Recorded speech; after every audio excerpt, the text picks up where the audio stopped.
اللہ تبارک و تعالی دلوں کو دیکھتا ہے۔ مسلم شریف حضرت سیدنا ابو ہریرہ رضی اللہ تعالیٰ عنہ اور حضرت عبد الرحمن رضی اللہ تعالیٰ عنہما سے مروی، رسول اللہ صلی اللہ تعالیٰ علیہ وسلم نے ارشاد فرمایا کہ اللہ تبارک و تعالیٰ نہ تو تمہارے جسموں کی طرف نظر کرتا اور نہ ہی تمہاری صورتوں کی طرف، بلکہ وہ تو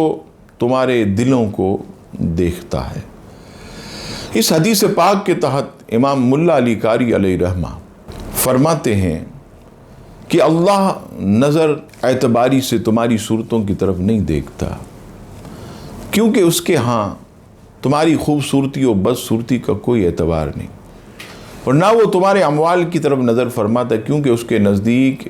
ان کی قلت و کثرت یعنی کمی اور زیادتی کا کوئی اعتبار نہیں، بلکہ دلوں میں موجود یقین، صدق، اخلاص اور ریا کا ارادہ، شہرت اور بقیہ اخلاق حسنہ اور اخلاق سیئہ کو دیکھتا ہے، اور تمہارے اعمال دیکھتا ہے، یعنی ان کی اچھی بری نیت کو، اور پھر اس کے مطابق تمہیں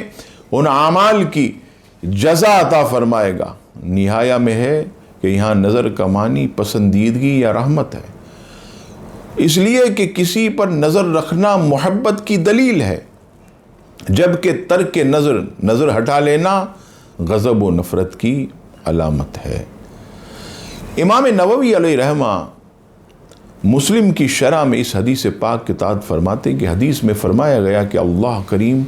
تمہاری صورتوں کی طرف نظر نہیں فرماتا، بلکہ تمہاری دلوں کی طرف دیکھتا۔ اس کا مطلب یہ ہے کہ تقویٰ صرف ظاہری اعمال سے نہیں ہوتا، بلکہ دل میں اللہ کی عظمت، اس کے ڈر، اس کی طرف متوجہ ہونا، یہ جو کیفیت پیدا ہوتی ہے یہ اس سے حاصل ہوتا ہے۔ ظاہر و باطن دونوں کا درست ہونا یہ ضروری ہے۔ مفتی احمد یار خان نعیمی مرآت المناجی میں اس حدیث کی شرح بیان کرتے ہوئے فرماتے ہیں، حدیث مذکور میں دیکھنے سے مراد کرم و محبت سے دیکھنا ہے۔ مطلب یہ کہ وہ تمہارے دلوں کو بھی دیکھتا ہے جب اچھی صورت، اچھی سیرت سے خالی ہو، ظاہر باطن سے خالی ہو، یعنی صرف ظاہر اچھا اور باطن برا، مال صدقہ و خیرات سے خالی ہو تو رب العزت اسے نظر رحمت سے نہیں دیکھتا۔ اس حدیث کا یہ مطلب بھی نہیں کہ صرف اعمال اچھے کرو اور صورت بری بنا لو، بلکہ صورت و سیرت دونوں ہی اچھی، یعنی شریعت کے مطابق ہونی چاہیے۔ کوئی شریف آدمی گندے برتن میں اچھا کھانا نہیں کھاتا۔ رب تعالی صورت بگاڑنے والوں کے اچھے اعمال سے بھی خوش نہیں ہوتا۔ اگر صرف صورت اچھی ہو اور کردار برا ہو تو بھی نقصان،